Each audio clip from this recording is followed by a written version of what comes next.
in for the United States. Well, yeah, but they go through. They have their own representatives down there, and there's been cases where the representatives have stolen money from the kids. I mean, Jose Rijo is a perfect example. The old Reds pitcher who actually was a Yankee prospect, but he was somebody who was implicated in a scheme where he was keeping bonus money that was supposed to be going to the players and their families, because he was the one who was connecting the players with the teams. And basically, it's a way to prevent some of that is by putting these kids in the draft, but it's also a way to kind of level the playing field in some ways, right. Because I would think a team like the Yankees, just because they are known worldwide, is going to have some sort of an advantage as far as bringing players in. Let's say the money is the same. Where are you going to go? You're going to go to the Yankees, or you're going to go to, I don't know, to pick a team. Red Sox. No, well, the Red Sox are known too. I pick an obscure team, like the Milwaukee Brewers, let's say. So Houston Astros. All right, same thing. But that's where you have to look and say, all right, how do we level this? And the way to level it is putting those players into the draft. Now, the Yankees signed out of the top 30 international prospects. The Yankees signed something like 7 or 8 or 9 of them, and these guys, the farm system needed the boost. These kids should eventually provide that boost. But again, most of these kids are 16, 17, 18 years old. They're at least 4 years away from making any kind of an impact. Sure. Well, we're going to take a break right now, and from the press box, if you have a comment or question, give us a call, 516-572-7440. Nassau Community College, in conjunction with the Nassau University Medical Center, invite you to participate in their 20th annual Back to School Blood Drive, the first of the academic year, Tuesday, September 23rd from 9 a.m. until 1:30 p.m. in the multipurpose room of Nassau Community College's College Center building.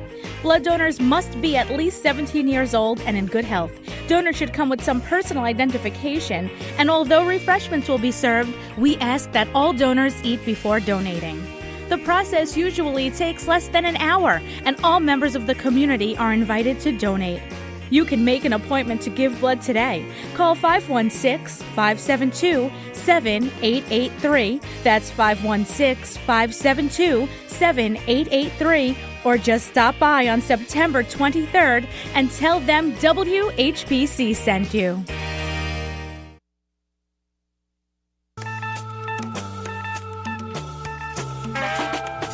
Looking for a way to spend your Saturday mornings? Well, look no further on the Rare Groove Session as I, DJ Solero, spins the absolute funkiest tunes ever recorded from the 60s and 70s, spanning all genres of music.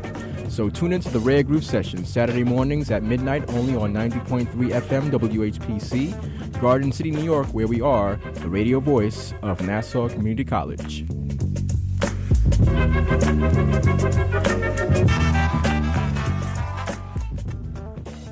Hey, this is DJ Searich, and you can listen to my show, The Jazz Cafe, Mondays at 11 a.m. Join me as I play classics from Roy Ayers, Grover Washington Jr., Duke Ellington, Ella Fitzgerald, and many others. So join me as I play the classics and soon-to-be classics on The Jazz Cafe on Mondays at 11 a.m. right here on WHPC 90.3 FM, the radio voice of Nassau Community College, now streaming on ncc.edu/WHPC.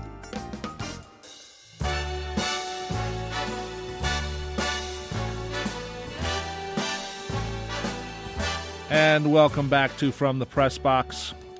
Thank you for listening, by the way. I'm Rob Leonard, and my co-host, of course, is Tim Leonard. And we talk sports every Monday, 10 a.m. to 11 a.m. Today we've talked a lot about Derek Jeter Day. The Yankees still sort of in the run for the wild card, but it just slowly keeps slipping away. What did they say, Rocky Horror? Time is fleeting? Time is fleeting. Yes, time is fleeting for the Yankees. Madness takes its toll. Yeah, well, lack of offense is taking its toll. Yeah, definitely. It's not been a good year for the Yankees, because they should have at least made the playoffs. And I mean, it's not over yet, but it's just not looking good, as you said. But of course, if you're a Mets fan, it's even worse. So though we do look forward to what might be next year, but we've said that several times, but I think next year might be a better year. One thing has to happen is David Wright has to get better. This thing with his shoulder, and I'm Mr. Strong but silent type. You know what? At this point, I'm sorry. He should just say, I'm just going to sit out the rest of the season. Mets aren't going anywhere. His numbers keep going down. He's not playing very well. Well, I mean, you look at the Mets right now, and the controversy this week, or I guess last week I should say, kind of revolved around manager Terry Collins and whether or not he's going to be back next year. Of course he will. There's I wouldn't say of course he will. That's far from a given. But he's the whole issue of pitch counts has been coming up, and especially where it involves Zach Wheeler and Jacob deGrom. Obviously, a couple of young pitchers. It's Wheeler. They're saying that maybe he's been a bit overworked, and I'm not really that sure about that. I mean, his average pitches this season has been somewhere around 103, 105, and I'm sorry, I don't regard that as being overworked. I mean, if there are games where he's throwing 130, 140 pitches, then I'd say, yeah, that's a red flag. But to me, a pitcher should be expected to throw 100 pitches. I mean, at least. Every time I think of pitch count, and I'm bothered by this because when we were growing up, we saw guys like Nolan Ryan and Tom Seaver and all these guys. They didn't know what a pitch count was. They'd pitch 140 pitches in a game. It didn't bother them. And it actually strengthens your arm because you're pitching more. And now there's a five-man rotation instead of 4, so you actually have a day off. And I think your arm, if they're all so worried about the arm, maybe they should go back to a 4-man rotation. Well, get the player to have his arm in better shape. Yeah, but that's not the issue. I mean, the issue nowadays is the different pitches that are being thrown. And back in the days with the 4-man rotation, it was basically fastball, curveball, and that was it. I mean, now the splitter to me is as effective and dangerous a pitch as it is. It's also a pitch that damages the arm. Yeah, and that to me is one of the reasons why so many guys are having Tommy John surgery. I mean, I don't have any research or facts around this. It just seems that way. But you'll notice there are more of those injuries now. So you have to look at what's different now, and that's one of those things. Yeah, but I think of like Nolan Ryan. He owns the Astros now, right? Or who's the? Well, he's not. He's not connected. He's not connected. He's now working with. He's working with the Astros, I believe. Whatever. Because he was with the Rangers, and they kind of forced him out. But he was already talking about we don't care about pitch counts here. And here's a guy who just, had one of these arms. Yeah, but Nolan Ryan was a freak. I mean, that's and I mean that in the best way possible. But if you were to sit down Tom Seaver and talk about pitch count, he would be reaming you a new one. No, he wouldn't be. But yes, Tom Seaver He's was talked about it. Tom Seaver was a guy who used his legs when he pitched. That was the difference. So many of these guys when they pitch today, they don't really know how to pitch. And Tom Seaver was the master of the leg drive, and that's why Tom Seaver was throwing mid-90s, was because he incorporated his legs into his delivery maybe as well as any pitcher who ever lived. So, both of those guys, you could say, Ryan he had a rubber arm and could throw bullets, and for whatever reason, it was his worst injuries in his career were blisters, so. And Seaver was a guy who was pretty remarkably healthy himself. But again, I mean, his legs were a big part of that. And a lot of guys nowadays, they're all arm when they throw. And that's another reason structurally why they wind up with elbow surgeries or shoulder surgeries or whatever it is. So, I mean, the Mets, I mean, I'm never one to say, just play out the string, but I mean, basically that's where they're at. I mean, the motivation for them right now is to not finish in last place. So, or they could end up in third place. They're only 2 games behind Miami. So, I mean... Yeah, but the Marlins have had a really much better season. And the Marlins pitching staff has actually been very good this year. 2 games ahead of the Phillies, and they're 2 games behind the Marlins. So, there is a chance that they come in third, which would actually not help them, because then you would think, they came in third place, that's not so bad. But yeah, they just didn't have a good season. Yeah, but that's just perception. I mean, the Mets right now. I mean, perception could save Terry Collins' job. Nah, I don't think so. I mean, here's the thing that I'm looking at though is if the Mets decide yes, we're going to fire Terry Collins. First of all, it's not really fair because I mean, how do you assess Terry Collins when their best pitcher missed the entire season? So that's right. Point number one. I agree with that. Point number 2 is the biggest free agent they signed was Curtis Granderson, who has batted somewhere around 220 this season with I think he's got about 18 or 19 home runs right now. That was your big free agent splash. So Sandy Alderson, the GM, I think deserves as much criticism for what's happened with this team. Agree. Because, I mean, what is Collins supposed to do if he doesn't have the offensive weapons? And he doesn't. No, he doesn't. He's just. There's nothing exciting right now about the Mets except for maybe the prospect of what might happen next year. That is the only thing that Met fans are hanging their hats on. Well, there's nothing else going on right now with this team. The Mets, in a lot of ways, are similar to the Yankees, though, in that regard, is that they need bats, and there aren't going to be bats on the free agent market. I mean, the best. In fact, the Mets and the Yankees could wind up being players for Hanley Ramirez, who the Dodgers shortstop, who's going to be a free agent at the end of the season. And some team is going to overpay him, and Hanley Ramirez is a walking injury.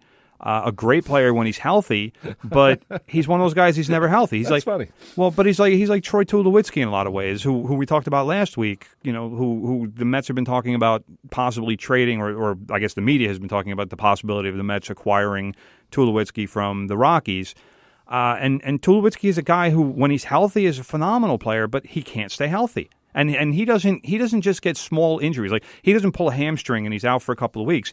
He needed, torn labrum surgery on his hip. I mean, that's a 4-month injury. I mean, and that's been his history, is major injuries, and those are going to take a toll on any player, and it's those are the things that shorten careers. So, I mean, that the Mets right now, their pitching seems like it's going to be fantastic next year. Harvey's going to be back. DeGrom, Wheeler, Neese. I mean, they have plenty of arms, and pitching shouldn't be a problem. Montero, we have to see what they have with him. Mejia, apparently he's got something wrong with his arm, but is pitching through it, and who knows what that means for the offseason, if he's going to need any surgery or whatever. But pitching-wise, arm-wise, the Mets seem to be fine.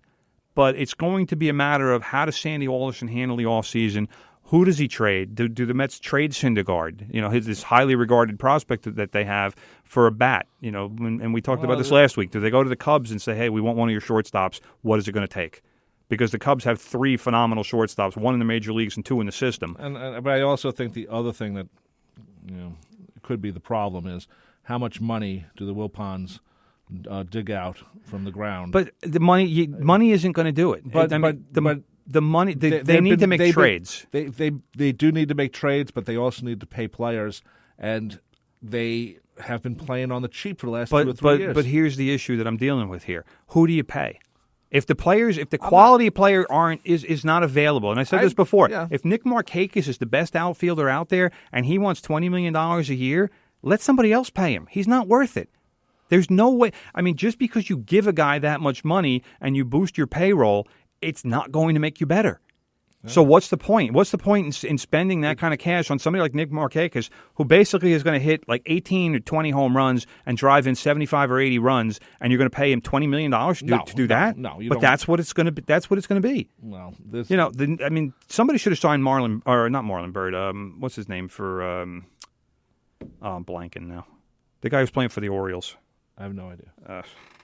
All right, never mind. Well, I'll find his name and I'll figure out who I'm talking about, but I'm blanking right now. But, I mean, those are the guys, and he was one of the guys in the Biogenesis deal. But, nobody wanted to take a chance on him, and he's got like 39 home runs right now. Chris Carter's another guy. The Astros signed him, off the scrap heap. He's got like 38 bombs this year. I mean, it's ridiculous, some of these guys, but that's what happens sometimes. And money is not going to fix it. It's it's other stuff that needs to happen. Yeah, well, are we out close? of here. We're close. We're out of here. I wanted to talk tennis. How much time do we have left? We got nothing. We're done. Serena Williams, congratulations on winning the U.S. Open. That's all we know. We're out of here from the Pressbox. I'm Rob Leonard, joined by my co-host. That would be me, Tim Leonard. And we'll see you next Monday from 10 a.m. to 11 a.m. with more sports. I'll see you Friday with Beatles songs from 8 to 11. I'll see you Sunday with the free-for-all from 10 to 12 noon. Thank you for listening. Coming up next is the Jazz Cafe with DJ C. Rich right here on WHPC. And we'll see you next time. Bye-bye. I love this song.